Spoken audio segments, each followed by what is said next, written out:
Hello, I'm Bobby Lee, and this is the Bobby Lee Show. And today we have with us a very special guest. His name is Eustace Mullins. We have this book that Eustace Mullins wrote. It's called Murder by Injection, the story of the American medical conspiracy against America, against you and I. So it's Murder by Injection. Eustace Mullins, we're happy to have you with us today. Tell us a little bit about how did you come to write this book, Murder by Injection?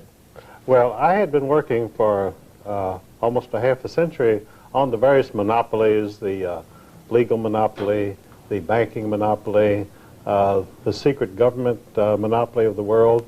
And I realized that all of these monopolies interacted, and about the same group of elitists, the world order people, were in each one. But I had not paid much attention to the medical profession. I thought, well, these are doctors who are curing people. They work in the hospital long hours, you know, and they're probably a public asset. And I thought that simply because I hadn't had any contact with them, fortunately for me. And other people who have had contact with them had a different view. Either they were furious, or they were disgusted, or they were dead. And so this was the status of the people who employed the medical profession in the United States, the average American citizen. And the doctors, during this period, as part of the drug trust and the medical monopoly, had various instruments furnished to them by the other monopolies. For instance, the oil monopoly of John D. Rockefeller at Standard Oil had gone into the petrochemical business, and through extensive research they had developed certain medications which they called wonder drugs, and the public, as they took these drugs, they would wonder what was going to happen to them. That's why they were wonder drugs. Others were called miracle drugs. They were called miracle drugs because if you took them and you survived, it was really a miracle. So this was the contribution of the monopolists to the medical monopoly. And the only thing that these drugs had in common was that they were enormously expensive. Now, in contrast, most of nature's remedies are enormously inexpensive. They're available, they're abundant, they're cheap, which means that the medical monopoly did not want you to use any of these medications. They wanted the greatest achievement of the modern drug trust was the invention of the $1,000 pill. They have now they have one pill which costs $1,000, which you use in cancer and various things. And nature, unfortunately, has never learned how to make a $1,000 pill. So obviously, nature is no good as far as the medical monopoly is concerned. Well, tell us a little bit, just before we get into that also, there's a difference between homeopathic medicine and allopathic, and that's part of what we're discussing also. Tell us a little bit about that, if you would, Eustace Mullins. Well, what you're talking about is a historic situation. In the 19th century, most Americans thrived on what is called homeopathic medicine, which is mostly naturopathic remedies available through nature in abundance at low cost. Well, the medical monopoly, which was formed in 1847 as the American Medical Association, they didn't like this. They thought, how are doctors going to get rich, and how are we going to control the people through the medical monopoly when they can go to these homeopathic people and get these remedies at very low cost? So the first plank of the AMA was, we will never allow any homeopathic physician to become a member of the AMA, and they never have. So, but the AMA was still in a minority. So around the turn of the century, John D. Rockefeller realized there were great potentialities of profit in the medical industry, and so he took over the medical profession Now you say, how could anybody take over the medical profession? Well, first you have to have a lot of money, and second you have a lot of power. Well, he had both, and he did. So he revamped the entire medical system of treatment of the people of the United States, which had been homeopathic. He switched it over to allopathic medicine, which is a different type of practice, originating in Germany. And the great attraction of allopathic medicine is it relies on radical surgery. I mean, if you can't cure it, cut it off. And the heavy use of drugs, because when you're having your limbs cut off, you need a lot of drugs because it's very disturbing. And lengthy hospital stays, none of which are features of homeopathic medicine. It's entirely the reverse. So by taking over the medical industry in 1910, through studies which he made through the Carnegie Foundation, John D. Rockefeller emerged as the kingpin of the medical monopoly in the United States. And he now presided over an allopathic system of medicine controlled through every legislature by accreditation of hospitals, control of physicians, control of medications, and which is essentially what we have today. So from 1910, when this change was effected, right to the present day, the cost of health care has multiplied astronomically in the United States to the point where it is no longer available to most American citizens. So how did they counteract this? When they got us to the point where the average working man could not afford hospital care or the allopathic system of treatment, they set up an insurance industry, medical insurance. And through this, they were able to spread out the costs among everybody. And health insurance today is simply another tax on the American people. In fact, it functions through the Social Security system as a tax on the recipients of Social Security. They say, well, now that you've reached your senior citizens bank, you have Social Security coming in, so then they jerk back a good portion of it as Medicare costs, which they raise every year. And so eventually, probably, Social Security and Medicare will be equal, so you'll get a check every month, which will be 000. They say, well, here's your Social Security check, but we've deducted your Medicare costs, and so now you get zero. And it's funneled into the Rockefeller-style monopoly, whoever is involved in it. Oh, all of the money from the health industry goes into the medical monopoly and the drug trust. Interestingly enough, the Rockefellers control every major drug company in the world, and now when I say control, I mean directly. They have, among the directors and officials of each of the 18 largest drug companies in the world, they have men from Chase Manhattan Bank, from the Exxon oil company, and so forth. So they're right there, the names. I have all their names in my book, Murder by Injection.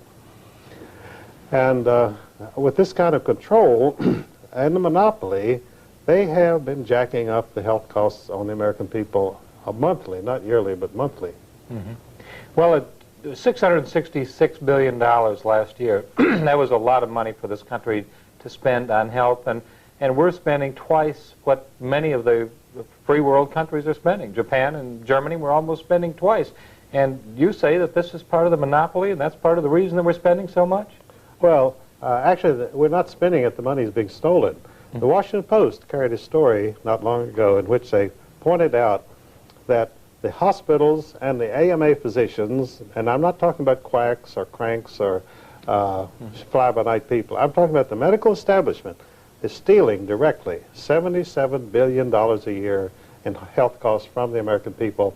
And does the Washington Post offer any solution to this? No, they say by 1995, the amount of theft will be more than $100 billion a year, stolen directly, plus all the other money that they get.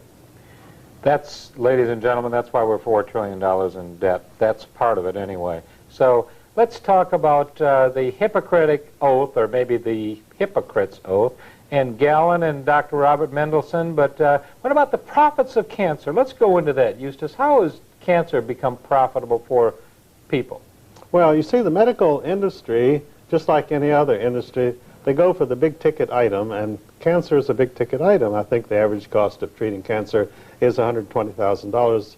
And the interesting thing about it is when you go to a doctor and he says, oh, you have cancer, And he said, I really can't do anything for you, but I'm going to give you a lot of treatment. It's going to cost you a lot of money and a lot of pain. Your hair is going to fall out. You're going to wish you were dead, and sooner or later you will be. But meanwhile, we'll get all your money. This is called cancer treatment in the United States. How did this start? How did this come about? Let's talk about radium before, because I think radium was one of the first cures, supposedly. Who developed the radium treatments? And tell us a little bit about that, if you would, Eustace Mullins. Well, you know, there's a Frankenstein, Dr. Frankenstein aspect to modern medicine, where you have all of these mysterious machines throwing out various beams of light and radiation and so forth. And the person who's doing this, of course, is hopelessly insane. And when you go into modern treatment, you pretty much find that you're in a Frankenstein environment. And you have to be pretty much insane to well, participate. You wish you were insane, because if you're still conscious, it's pretty hard to endure what they put you through. And so modern cancer treatment originated with a doctor from South Carolina named Sims. And Dr. Sims apparently was just a common run-of-the-mill sadist. And he liked to operate on people not because he wanted to cure anything, but just to be cutting them up and, you know, having good, clean fun. And so the people in South Carolina, after they got onto him, they wouldn't let him touch them anymore. So he was reduced. He had to go and buy a slave girl. This was before the Civil War. He had to buy a slave girl for $500 so that he could cut her up. And then the people in the area were so outraged by what he was doing that they ran him out of town. So he went to New York, where his peculiarities would be less obvious. And he started a cancer hospital up there, and which was called Women's Hospital. And this was financed by a very wealthy lady named Melissa Phelps Dodge of the Phelps Dodge fortune, a great mining fortune. And so he ran this hospital for a while, and again the rumors started to creep out that there was a lot of torture and sadism going on in this hospital. I mean, you know, he didn't give up all of his fun just because he went to New York. That's where you go to have fun. And so he was going great guns. And so everybody at the hospital rebelled and said, get rid of Dr. Sims or we aren't coming back here anymore. Well, his wealthy patron, you know, they don't like for their lackeys to be criticized. So she ignored them all, and he continued. And this hospital later became Memorial Hospital, and then it was financed by a relative of hers named James S. Douglas of the Phelps Dodge Mining Corporation, and he was called the Copper King. Well, in his mining interests in Arizona, he had come across a lot of uranium, which he also mined, and he became fascinated with the possibilities of radium as a treatment of various diseases. So he experimented on his wife and daughter until they both died of radium poisoning, and he continued to experiment on himself, and he also died of radium poisoning. And so Memorial Hospital then was continued. The fact that all these people had died didn't discourage the doctors at all. I mean, the fact that the treatment kills you never has discouraged any doctor yet. And in fact, they say, well, he got a lot of relief, didn't he? And so then it became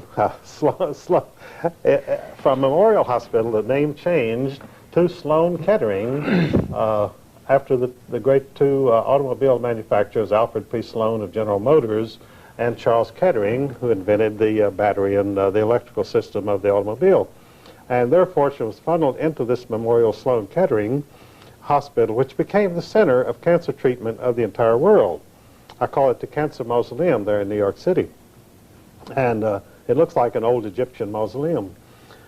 So even though it had the names of Sloan Kettering on it, it was taken over entirely by the Rockefellers. Lawrence Rockefeller's on the board, and various of their people from Chase Manhattan Bank. When you read, and I have the list of directors of Sloan Kettering in my book, each one of them has a direct Rockefeller connection. All the cancer treatment in the United States stems from the work done at Sloan Kettering. And it's still principally based on radiation and on chemotherapy and radical surgery. And in fact, they had one treatment there which consisted of chopping the whole lower part of the body off on the theory that that would stop cancer. Well, everyone they tried this treatment on died, so Well, it stopped cancer, right? well, they say the operation was successful, but the patient died. That's modern medicine. And like they say, you lose a few and you win a few.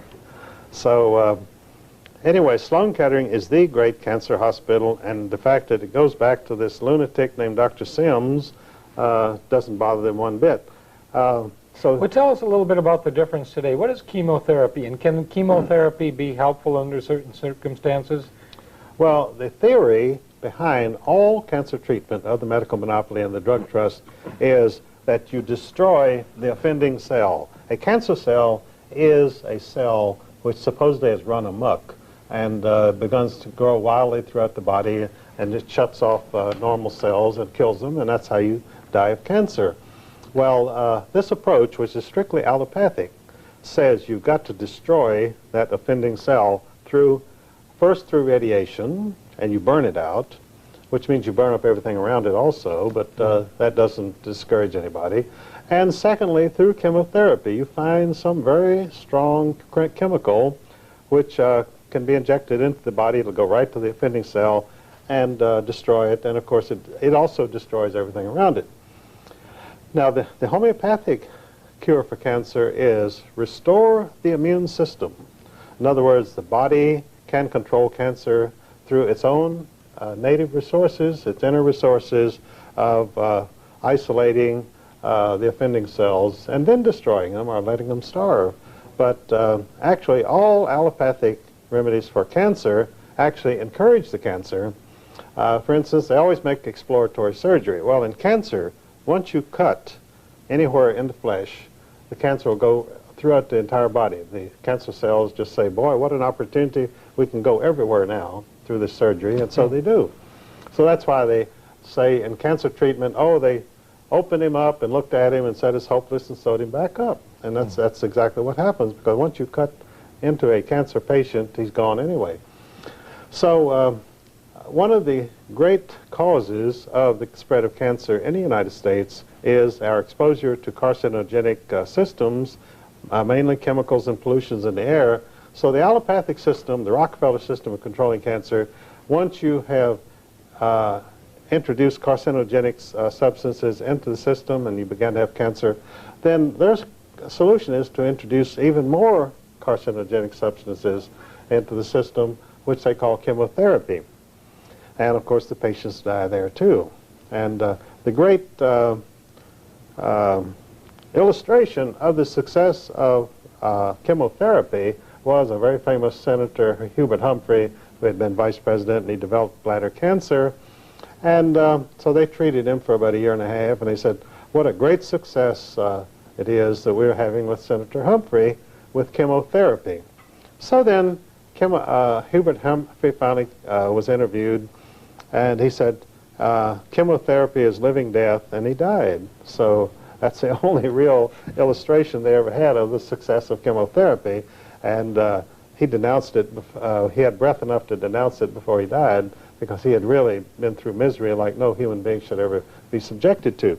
But not only do you have carcinogenic substances and pollution, but you also, a lot of the spread of cancer is due to the fluoridation of the water in our public supplies, which of course was done through the Chase Manhattan Bank and the Alco Aluminum Trust. And not many Americans realize that the water systems of our major cities were fluoridated in the 1950s because the head of the Public Health Service was Oscar Ewing, a former chairman of the Democratic National Commission, who was then giving a high-paying job in Washington at the Federal Security Agency, under which the Department of Health and Human Services functioned. And he had been a former attorney for the Aluminum Corporation of America, and they had this problem of disposing of the sodium fluoride, a byproduct of the manufacture of aluminum. It was very expensive. It was probably the most dangerous, toxic substance known in the United States. And so they said, we've got to dispose of this somehow less expensively. And someone came up with the notion, and I call it a notion because there's never been any evidence for it, that if you put sodium fluoride in the water and a child under the age of 8 drank it, he would never have any cavities. So we got to do anything to help the little children, so they fluoridated all of the water of our cities. But then a congressman named Adolph Miller went on the floor of Congress March 27, 1952, and he gave a different story. He said there are no studies which show that sodium fluoride does anything for anybody, but he said I did find that Oscar Ewing received a $775,000 bribe from the Aluminum Corporation of America to enforce sodium fluoride fluoridation of water in every major city in the United States. So you're drinking fluoridated water not because it helps your children's teeth, but because a federal official took a $775,000 bribe. This is the way things are done in Washington. Well, medicine is big business, right? Medicine is big business, and it pays well if you're in the right position at the right time. So Oscar Ewing took his bribe. He went to Chapel Hill, North Carolina, and he developed one of the biggest office complexes in the South, which is now filled with government offices since he was head of the Democratic National Commission. It's called the Triangle Research Corporation, and it made him and his family wealthy beyond their wildest dreams. That $775,000 was parlayed into a $50 million research center, owned entirely by the recipient of this bribe. So he got the research center, and we got the fluoridation. And the fluoridated water, one of the effects of this on the human system is it damages the immune system. In other words, your immune system, if you have been drinking fluoridated water over a period of time, 2 years or 10 years or so what, it loses its effectiveness. So it's no longer able to combat illnesses, particularly pernicious diseases and ailments like cancer. And AIDS also stems directly from the fluoridated water. Most of your AIDS victims came from large cities which had been the first to fluoridate their water. So because of the immune system, it made it more susceptible? More susceptible to AIDS. Now, the AIDS virus supposedly attacks the immune system, but the immune system has already been under attack for a long time from the person who's been drinking fluoridated water. So really what has happened when you get HIV virus is that it attacks an already weakened immune system. And so this is the real explanation of AIDS, and not because a little green monkey supposedly got together with a woman in the heart of Africa in some village, and suddenly everybody came down with AIDS all over the world. But, you know, the drug trust figures tell them anything, they'll swallow it because we've got the media and we tell them this. Well, we've been swallowing enough drugs for a long time. Well, we have indeed, yes. Yeah, it's like we have been perpetually drugged over the last 50 years regardless. But the drug trust and the Rockefellers, their treatment for cancer is called the cut, slash, and burn technique of curing. And, of course, it's sure death. It's a slow death.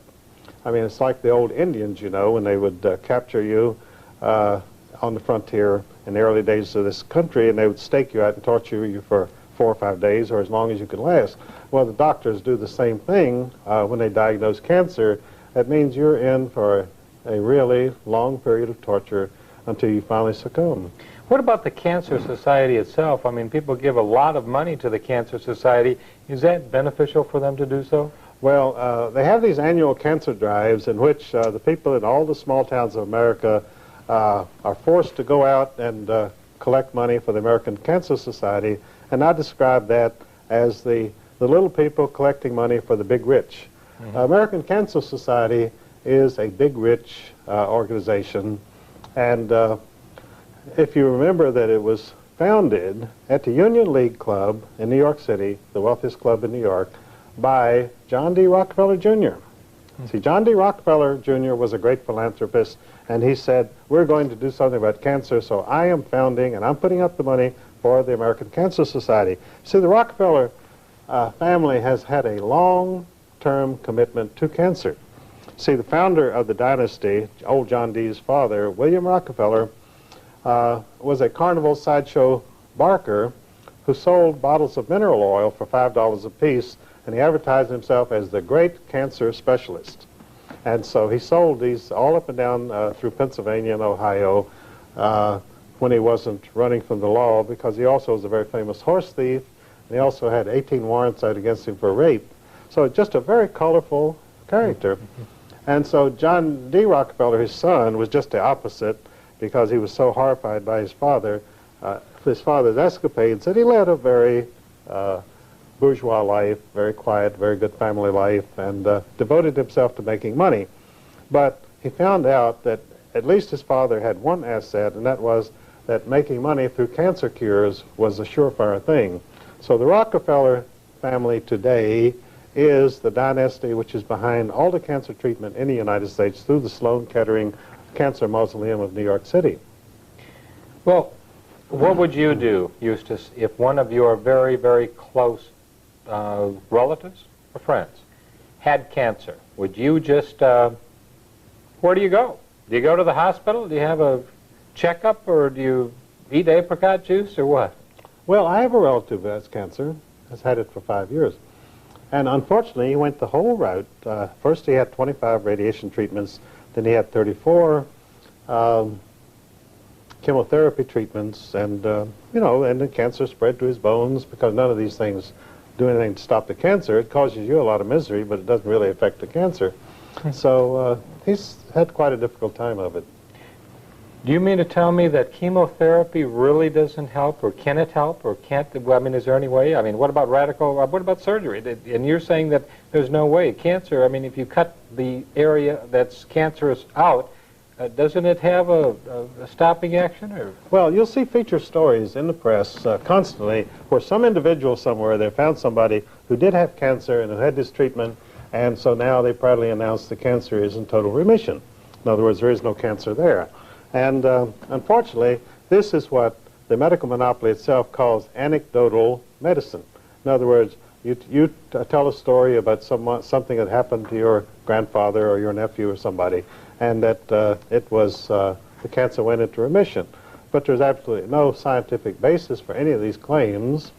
And the story that the medical monopoly puts out is this person was diagnosed as having cancer, and they went to the hospital and they had radiation or chemotherapy, and the cancer went into remission, and they've lived happily ever after. But there again, you have absolutely no way of evaluating this hype which is in the media. I want to personally thank one of America's #1 patriots, Mr. Eustace Mullins, for his courage in being able to author a book of such significance in the face of the dynasties, the syndicates, and the anti-middle class establishment. Eustace, I thank you so much for being with us today. God bless you, and I want you back on the Bobby Lee Show soon. Thank you, Bobby Lee. I'll look forward to it.